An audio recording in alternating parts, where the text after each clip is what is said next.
Hello and welcome to the 2019 FIA Certified Gran Turismo Championships. It's the top 16 superstars, the Nations Cup for the South America and Central region. My name is Tom Brooks and alongside me, Chaz Draycott. Chaz, great to have you back. Nations Cup coming up. It's going to be pretty tantalising, this one. It certainly is. It's great to be back. And of course, we've got some of the fastest cars in Gran Turismo ahead of us with a very, very technical circuit as well. And of course, some of the best drivers behind the wheel. So really looking forward to this one. Certainly so. Well, let's take a look at the point standings then. 39 rounds we've had so far in the Nations Cup for the Central and South America regions, and FT Nico R, otherwise known of course as Nicolo Rubilar, leads the way, 24,461 points. Then comes UDI Didico in second, the Brazilian driver, Karma Queen, the Chilean driver in third place, ahead of the Peruvian Turismo Jara in fourth. Then of course is FT Bernal in fifth position, UDI Benelli in sixth, Carl Hellsfire in seventh, and then FT Loy Rot in eighth position. You can see the gaps down to at 16th place. A little bit more pronounced in this region other than compared to some others that we've looked at there, Chaz. Yeah, definitely. I mean, second and third, Didico and Karma Queen, so close together there as well. And even the guys behind them, actually, Turismo Jara, is quite close between those guys. But like you say, there's been a big jump, especially from 9th to 10th, actually, nearly 2,000 points there. So there may not be so much movement between those guys, but the battle behind is certainly close. So it's going to be interesting to see how this final round shakes things up for everybody. And let's find out the circuit we're racing on then for the Nations Cup here in this Central and South America's region race. So the Lago Maggiore circuit is a venue of choice for this one. A fictional track on GT Sport, very well liked among drivers and fans. However, 5.2 kilometres long it is. You can see there that it's comprised of 4 different sectors. Pretty tight in the first sector. Begins to open up out of turn 4 though, and then it really comes into its own turn 7 down to turn 10. That long straight which descends down into turn 11. A 74-metre elevation change here at the Lago Maggiore circuit as well is going to make things a very, very interesting challenge to say the least. And that long straight there, Chaz, as well, especially the start-finish straight down towards turn 1 and out of turn 10 to turn 11 is going to be, in theory, the prime overtaking places. Yeah, definitely. In other regions so far, we've seen a lot of slipstreaming down from turns 10 to 11. Turn 11, of course, they're doing nearly 200 miles an hour into there, and that's helped by the fact there's a massive drop just before it as well. The main straight sort of goes over a crest, and then it really drops off at the end. You'll see it in the race, and it's got a massive amount of camber on it as well, actually. The drivers, it's almost like a NASCAR sort of oval bank going around there, so it's going to be great to see if any of these guys can really launch it down the inside of the brakes. See the penalty line there just out of turn 4 down towards turn 5. So if any drivers get a penalty for one reason or another, that is where they will have to serve it. And for an indeterminate number of seconds, they will slow down. Their car will ghost. Well, in theory, the rest of the field will probably go streaming on through, depending on when they get that penalty. Let's take a closer look at the strategy in this race then and get you up to speed with the cars we're going to be racing. We'll be in the Red Bull X 2019 competition machines. We've had a 10-minute qualifying session. The drivers have racing, medium and soft tyres available to them over the course of this 9-lap race.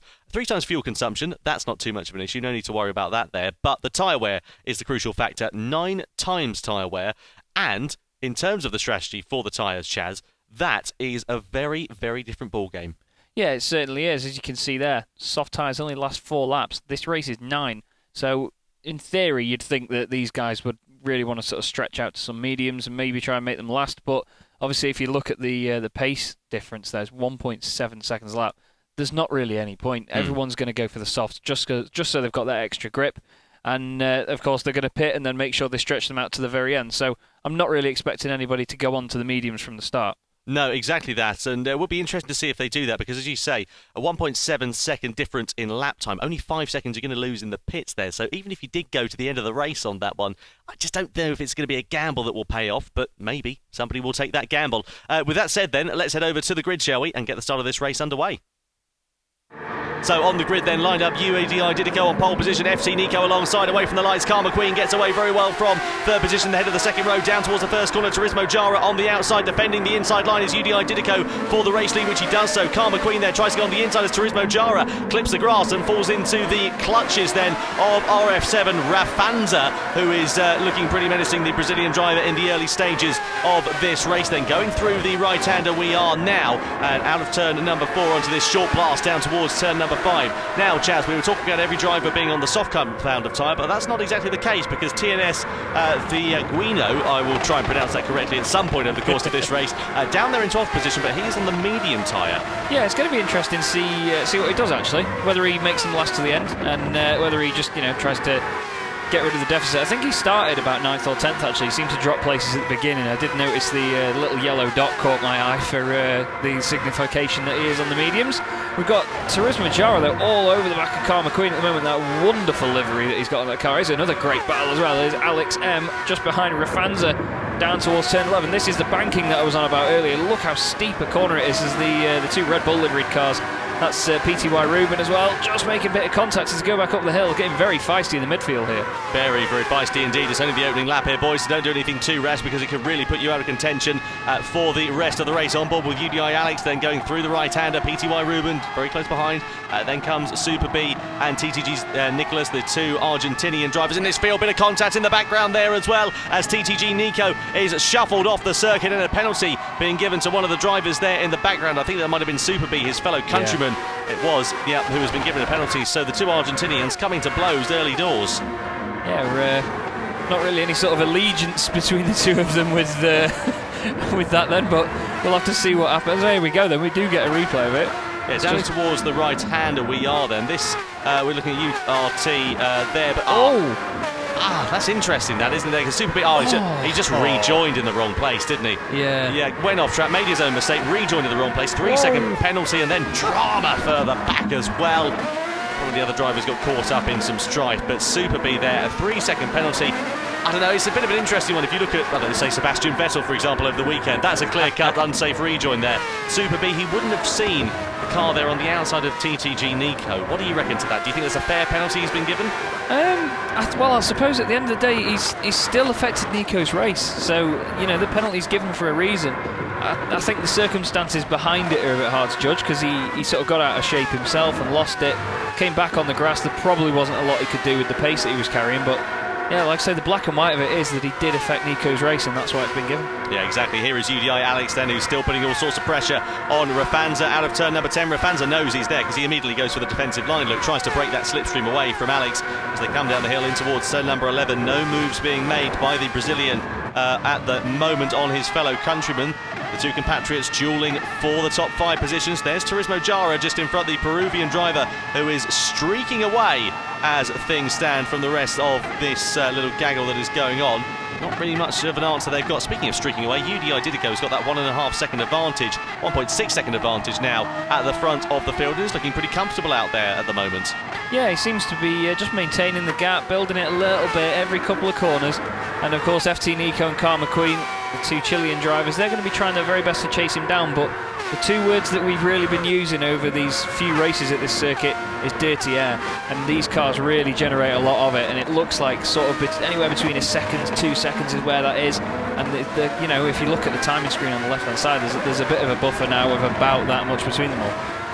Yep, exactly that. So let's keep an eye out and see how that will affect things. Of course, we're coming now in towards this pit stop window as well. So it's going to be interesting to see who decides to go first. Will they decide to go at the end of lap 3 and try and get the undercut? Or will they go on lap 4 and opt for the overcut?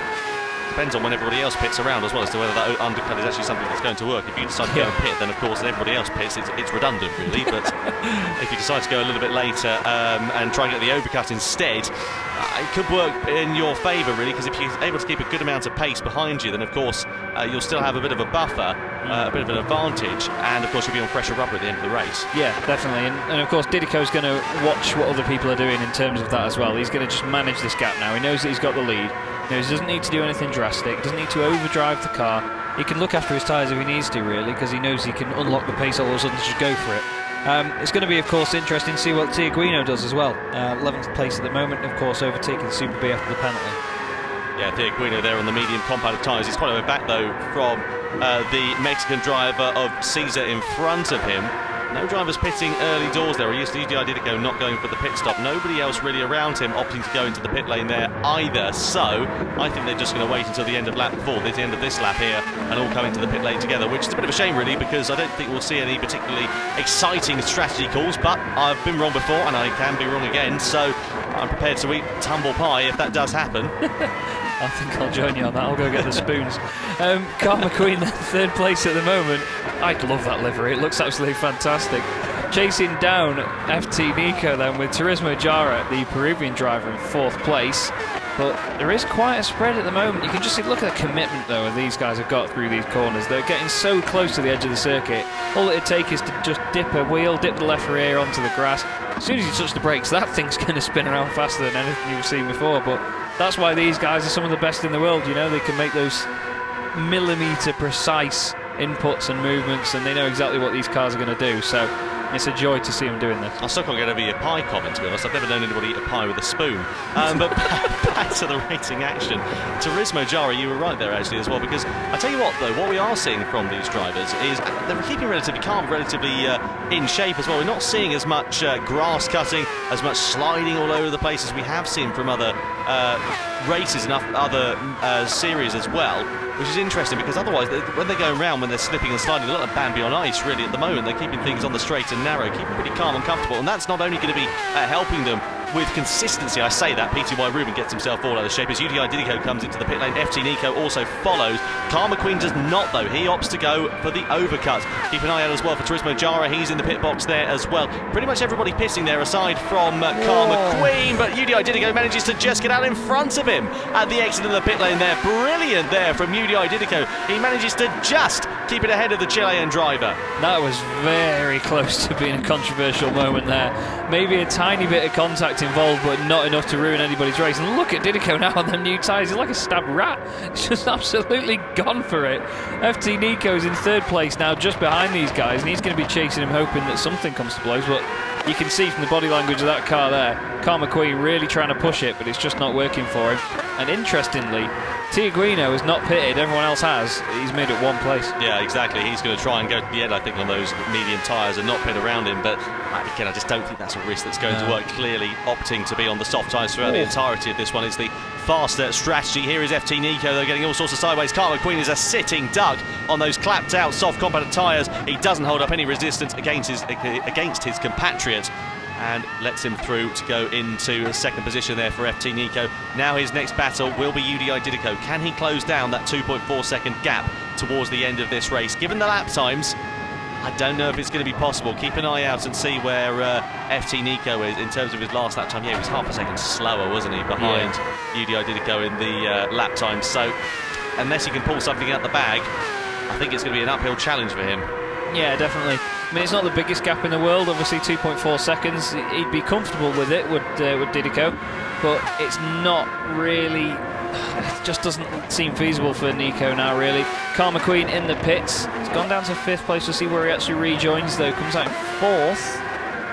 Yeah, just emerging back on track into fourth position there for Carl McQueen, so not so bad there from him. He's got a 1.8 second buffer to Rafanza. Subsequently, though, he's 1.7 seconds behind Turismo Jara in third position. This is exactly what we've seen in the other races here as well, Chaz. All the field beginning to spread out as soon as that pit stop happens. It would get really close racing early doors. The pit stop happens, everybody sort of drives their own race. The gaps become far more pronounced than they were in the early phase, but it kind of stays that way to the end of it, really.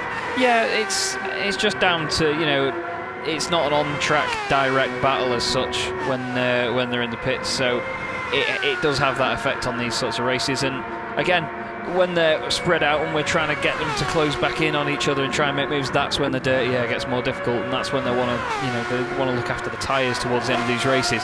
Turismo Jara there in third place at the moment then. Carl McQueen is in fourth, 1.3 seconds back, but Turismo Jara only 5 seconds off the front two now. So he's just going to be focusing on holding onto this podium, I think, now with just a couple of laps to go. Yeah, Turismo Jara, the Peruvian, doing a really, really good job out there on track of just keeping it calm, keeping it consistent. And I do love that retro Red Bull livery he's got on that car there as well, because Well, it's the original livery we'd have had on the X2010s as they were back in Gran Turismo 5, so that's really nice to see. Speaking of retro liveries, Carl McQueen as well, a Rothmans Honda livery from the old 500cc two-stroke bikes as well. That is really nice looking on this car. I think it might be based on one of the ex-Williams F1 cars as well, maybe. I can see some HRC stickers, so I think there's a bit of influence from both sides coming in there. It's a hybrid livery. That's what we've got, it's a hybrid livery, and it works brilliantly. Yeah, it does. He's got Rafanza behind him as well. Just chasing him down there in 5th place is the Brazilian driver. Very striking livery on that car as well, to be honest, Tom. I'll tell you something that's interesting. Fiorguino's just come into the pit lane there as well, from 11th position, from the medium to the soft compound of tyres. I can't quite work out the thought process behind that, to be honest with you, because I thought if you're going to go to the mediums, you go to the end of the race, surely. Unless those tyres were completely toast. I can't see a reason why he would have done that, because he's just completely hampered himself throughout the entirety of this one otherwise. Yeah, I think maybe he just realised the pace difference between them, and he just thought, you know what, I just need to get on level with these guys now, and he's going to have to just go for it on the softs until the end, unfortunately. But you know, that's the risk these guys take when they do those sorts of strategic gambles. So I suppose it's just not paid off for him in this one, unfortunately. But you know, it's a lesson learned, isn't it, I suppose, at the end of the day? One of those things, isn't it? These things do happen, and what you learn by your mistakes, and that certainly is a bit of a mistake, sadly, there for Fiorguino as well. Here is UDI Didico, though, leading the way very commandingly so far in this race. 2.8 seconds, up to 2.9 now it is. And he's got 2 more laps from home here at the Lago Maggiore circuit. 5.2 kilometres long is this racetrack there. You can see just on the background there, a little bit wide for FT Nico, but not the first time that we have seen that actually either there as well. But towards turn 2, it's such a difficult part of the lap, that one, to get right. You've really got to hook up turn 1 before you can get turn 2. It reminds me of the first few corners at Oschersleben in Germany. It's a very sort of long, fast straight into a really slow left and then a really slow right, and it really sort of like bunches the field up, and it really ruins your momentum. So you've got to be properly on it, getting ready to go, and not too greedy on the throttle, as we've seen people become quite easily in these cars. It's easy to get complacent in a car as fast as this and sort of turn off your reaction speeds a little bit, and it can really bite you in the backside. But it's not something that's happening to Didico right now. Look at this thing, it's on absolute rails. Yeah, the Brazilian driver has done a fantastic job out there on track at the moment. Carl McQueen versus Turismo Jara. That's about 1.5 seconds to battle for 3rd position here so far, but nothing immediate that's really happening out there on track to give us cause for concern. You can see the field on the right-hand side of your screen on the track map graphic, all relatively spread out amongst one another here as well. And well, in terms of the point standings, actually, it was very close going into this one at the top of the table. So that's going to be exciting, actually, to find out what the permutations of this race result will be. Yeah, definitely. Last one of the season as well, like I say. It's just perfect time to do it. We've actually seen in some of the other regions as well, we've seen little turnarounds here and there in terms of some results. So Nico, though, he's not giving up at the moment. I mean, the gap's still getting gradually bigger, but like I said before, it's not really a massive, unmanageable gap. You know, any mistake from Didico could completely turn this race around. We're on to the final lap now, so Nico's just got to have his fingers crossed. He's just got to keep his pace up, do as best he can. As long as he knows he's done his part, it may just come down to a mistake from Didico. Yeah, final lap then here at the Lago Maggiore circuit for the Nations Cup. Oh, a little bit of a slip and a slide there. We've seen that so much in these Red Bull X2019 machines, though. They're tricky things to drive, aren't they? Especially on the limit, where you see drivers understeering, oversteering, clipping the grass. They just try and get an extra 1/10 of a second here or there. Look at the line they take, especially into this right-hander. Such a late apex into there. Yeah, you really got to just sort of turn in the last second. You know, you get the braking done in a straight line, and then let the car do all the talking when you turn it in. These things handle so amazingly. Look at the direction change around here. He's really taking quite a lot of curb, though. He's got to be careful. Not much of a wobble on exit. Look at the speed down there, 170 mile an hour through turn 10, all the way down the straight, 180. They get to 190, and then suddenly the speed increases as they drop down the hill. Not quite getting to 200 though, but that's just down to the tyre life, you know, because it just shows how much of a difference they get in terms of the run out of that turn 10. Well, what an absolutely fantastic drive it has been, though, for our race leader. He's just coming through. You can see him streaking off into the distance, still sitting at about 3 seconds there and thereabouts. There's a great battle going on for 3rd place, actually, that's really closed up down to half a second between Turismo Jara and Carl McQueen. Keep an eye out for that one, but through in towards the final corner we go for UDI Didico. He has done an absolutely brilliant job out there on track, made the right calls in strategy, and he comes over the line to win the Central and South America region race in the Nations Cup for the top 16 superstars. FT Nico finishes in 2nd, and Turismo Jara does just hold on against Carl McQueen by just under a second for that final spot on the podium. Rafanza finishes inside the top 5 there as well. Then Alex M will come home in 6th position. And we'll have URT finishing in 7th, then TTG Nico in 8th position. There is URT just coming over the line. TTG Nico, the Argentinian, through into that left-hander. He was caught up in some strife earlier on, let's not forget there as well, with some contact on the track. A bit of dust kicking over the line and a bit of a 360, well, say 360, more of a 90. Yeah, no, exactly, yes, exactly. A right-angled spin over the timing line. Here is Caesar, the Mexican, making his way through. Thiaguino, he tried his best with the strategy. It didn't pay off for him, though, despite having the fresher tyres at the end of that one. And then Super B, of course, the Argentinian driver, who we know was hit with that penalty at the very start of that race, following some contact with his compatriot Nico, putting him out of contention. So there you go, UDI Didico, no surprise at all that he takes the victory and the fastest lap as well, 1:34.196 there as well. Nico, FTR Nico Rubelar in 2nd place, then Turismo Jara, the Peruvian. So 3 different nations on the top 3 positions. Yeah, it was a really good mix, that race. Really enjoyed that one. A lot of frantic action, a lot of really close battling, and the pace between all these drivers is so close. I mean, even just the last 2 guys there, their best laps were, a couple of thousandths apart, and even the guys ahead of them as well. It's just amazing that, there's such close competition between them all, even later on in the series as well. Absolutely. Well, let's take a look at the point standings then, shall we, after the 40 rounds of the Top 16 Superstars events we've had for the Nations Cup in the Central and South America's region. So, FTR Nico does just manage to hold on. Nicolo Rubelar stays at the top of the point standings. However, UDI Didico has managed to leapfrog Carl McQueen here right at the very end of the season. Look at that. He moves up into 2nd position by just over 400 points there. Other drivers making some gains there. Benelli and Hell's Fire get ahead. Loyrot down there into 8th position, and also Cangretti moving a little bit further down the order. Yeah, it's a couple of other little manoeuvres down there as well. Esposito in 12th place. He's got up a couple of positions as well. A couple of the Brazilian drivers, Alex M, DNA Nike as well, and AG Riarte. So, it's just a shame that in the last round they've lost those places that, it could have proved vital to them. It could have been what they were aiming for. But, of course, Didico, race winner, deserves that 2nd place, definitely. Yeah, very impressive stuff indeed. So then, our focus does shift over to the next Gran Turismo event taking place at the Red Bull Hangar 7 for World Tour 4 in Salzburg, Austria. We're live on Friday and Saturday for Manufacturer Series and Nations Cup racing action. We certainly hope you can join us. And take care. We'll see you then.